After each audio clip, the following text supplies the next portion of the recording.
ঈদ চলে আসছে, হাঁসের ডিম খাবো না তা কি হয়? তো আসসালামু আলাইকুম গাইস, চলে আসছি নারায়ণগঞ্জের রাঁধুনি রিভার্স কিচেন থেকে। তো এভাবে ডিম রান্না করলে কিন্তু সবাই চেটেপুটে খাবে। তো চলেন দেখে আসি কীভাবে রান্না করলাম। প্রথমত ডিমগুলোকে আমি খুব সুন্দরভাবে সিদ্ধ করে নিয়েছি। তারপর এই তো দেখতে পাচ্ছেন ডিমগুলোকে খুব ভালোভাবে আমি পরিষ্কার করে নিয়েছি। সিদ্ধ করে দেখতে কত সুন্দর লাগতেছে, তাই না? সবগুলো কিন্তু হাঁসের ডিম। তো আমরা তো সবসময় ডিম খেয়েই থাকি, মুরগির ডিম, হাঁসের ডিম সবসময় সারা বছরই খাই।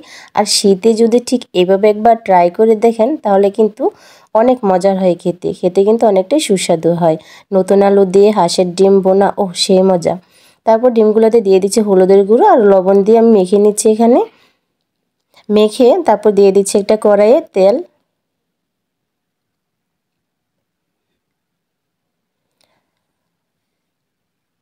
তারপর দিয়ে দিচ্ছি এখানে ডিমগুলো, সবগুলো ডিম একসাথে দিয়ে আমি ভেজে নেব। হাঁসের ডিম কিন্তু বেশি ভাজতে হয় না, এমনিতেই ডিমগুলো শক্ত থাকে, বেশি ভাজতে হয় না। অল্প একটু উপর দা কালার চলে আসলেই ডিমগুলো ভাজা হয়ে গিয়েছে বুঝতে হবে। এই তো আমি খুব ভালোভাবে নাড়াচাড়া দিয়ে ডিমগুলোকে ভেজে নিচ্ছি। এই তো ফাইনালি ভাজা হয়ে গিয়েছে, বেশি ভাজতে হবে না। এখন ডিমগুলোকে আমি সবগুলোকে উঠিয়ে নিব।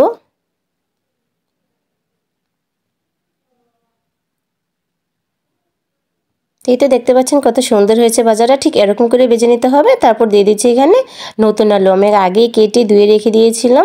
আমি এভাবে কেটেছি, আপনারা চাইলে আপনাদের পছন্দ মতো আলুটাকে কেটে নিতে পারেন। তারপর আলুটাকে সামান্য একটু ভেজে নেব, বেশি ভাজতে হবে না। নতুন আলু এমনিতেই সিদ্ধ হয়ে যায়, শুধু একটু কালারের জন্য আমি ভেজে নেব। আলুটা ভেজে নিলে রান্নাটা খেতে অনেকটাই মজার হয়, সেজন্য আমি ভেজে নিয়েছি। তো এই তো ভাজা হয়ে গিয়েছে, এখন সবগুলো আলু আমি উঠিয়ে নিচ্ছি। তারপর অন্য একটা কড়াই আমি দিয়ে দিচ্ছি তেল, দিয়ে এখানে পরিমাণ মতো পেঁয়াজ কুচি দিয়ে দিচ্ছি।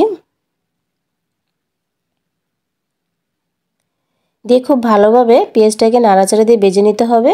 পেঁয়াজটাকে বেশি ভাজতে হবে না, অল্প একটু সিদ্ধ হয়ে আসলেই হবে। তারপর এর সাথে আমি অ্যাড করে দিচ্ছি একটা তেজপাতা। তেজপাতাটা দিলে খুব সুন্দর একটা স্মেল আসে, সেজন্য আমি এখানে দিয়েছি। আপনারা চাইলে নাও দিতে পারেন। তারপর এই তো দিয়ে দিচ্ছি এখানে আদা রসুন বাটা, দিয়ে দিয়েছি কাঁচা জিরা বাটা। তারপর দিয়ে দিচ্ছি এখানে পরিমাণ মতো হলুদের গুঁড়ো, দিয়ে দিচ্ছি মরিচের গুঁড়ো, তারপর দিচ্ছি স্বাদ মতো লবণ, দিয়ে একটু পানি দিয়ে এটাকে খুব ভালোভাবে কষিয়ে নিব। তো কষানোটা খুব ভালোভাবে করতে হবে। তারপরে এর সাথে অ্যাড করে দিচ্ছি কিছুটা কাঁচামরিচ, দিয়ে আবার নাড়াচাড়া দিয়ে এটাকে কষিয়ে নিচ্ছি। তারপরে এখানে অ্যাড করে দিচ্ছি জিরার গুঁড়ো, দিলে স্মেলটা খুব ভালো আসে, সেজন্য আমি এখনই দিয়ে দিচ্ছি এখানে। তো ভালোভাবে কষানো হয়ে গেলে এখন দিয়ে দিচ্ছি আমার ভেজে রাখা আলুগুলো, তারপর দিয়ে দিচ্ছি ডিমগুলো, দিয়ে আবার খুব ভালোভাবে নাড়াচাড়া দিয়ে এগুলোকে কষিয়ে নিতে হবে। তো আমরা সবাই জানি মাংসর মশলা বা যেটাই রান্না করি, মাছ মাংস যেটাই রান্না করি না কেন, কষানোটা যদি ভালো হয় খেতে কিন্তু অনেকটাই মজার হয়। তো এখানে আমি খুব ভালোভাবে আবার কষিয়ে নিচ্ছি। কষানো হয়ে গিয়েছে, এখন দিয়ে দিচ্ছি পরিমাণ মতো পানি।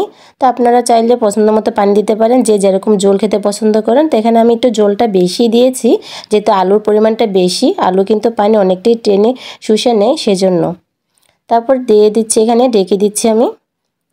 এই তো বলক চলে আসছে, দেখতে পাচ্ছেন কত সুন্দর, কত ইয়ামি লাগতেছে, তাই না?